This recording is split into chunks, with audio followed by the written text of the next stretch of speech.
My name's Rick Lawson, live on 561 McClellan Road. I have a couple comments on some items that were stated here. I'm gonna give them my opinion and what Pete and the new solicitor should do. Pete from Tuscany says that previous officials dropped the ball. It's not it's township's responsibility to fix these homeowner association problems. Pete, you really need to get involved in it.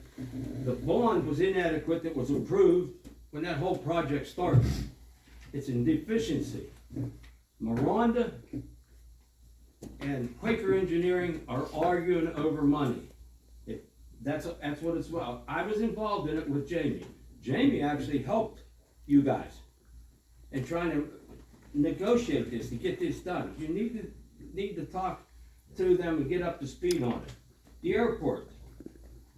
I mean, everybody's quick to throw Harshman under the bus. I guess I'm just as bad, because when I was beating up on his bills, I went after him. It's my understanding at the airport that they were doing grading and underpinning of buildings before they even obtained a permit is what caused the problem. I could be 100% wrong. Again, you need to get with Jamie, because I was up there with them, and that's what he told me. Things might have changed since then. I'd like to comment on the agenda. In my opinion, I think it's totally illegal. Michelle, you were the one that pushed us to have an agenda 4 days ahead of time.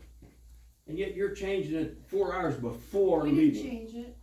Yeah, you did. No, we took that item off. You changed it. We took What that I item printed off out last night compared to what you have this afternoon is night and day. It's different. And I'm not gonna let that drop either. I also heard the cameras were dismantled. Is that correct? Anybody answer it? No, did you have any other questions? Yeah. Policies, that's what it I was. believe the cameras were unplugged, is what I was told. Because somehow the new board feels that the old board was listening to them. I don't know if you guys know me, I just got a good phone. I've had a flip phone forever. These cameras don't have audio. And if you look at the invoice, it was disabled when it was put in there.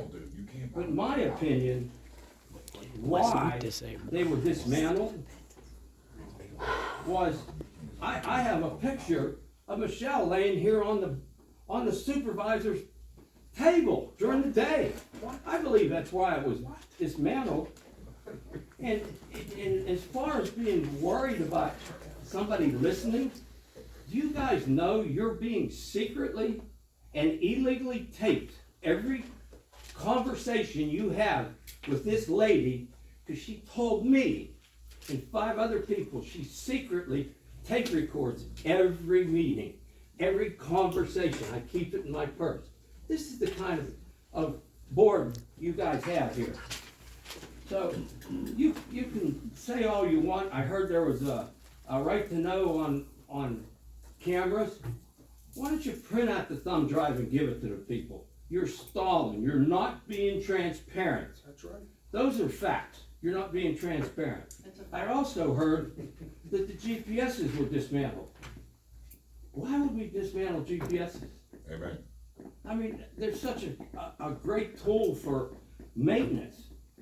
We had a problem years ago. The road crew wasn't changing oil for 3 years. We have bills in $13,000, $15,000. It tracks that stuff. You know what else it tracks? If you have an accident, every road you're on, it has the miles per hour. If you have an accident, man, you could just find out what's going on. But you know what? How about if a truck, heaven forbid, goes over the hill, it's plowing snow? Every truck would be located instantly. They don't want to use the radios, but I believe that they were dismantled for the same reason I initiated putting them on. The road crew joyriding around up at Ross Draver Airport, down in Brentwood, that's why it was put on. And they just don't like, oh, I don't know why you're looking like that. I don't know why it's so bad. It's a great tool. And you dismantle it. Those are my comments for this meeting. Thank you and goodbye. Guess that means he'll be back. I also, I used to have flip phone also. Pardon? I'm like you, flip phones are better than fancy phones. They're coming back, man.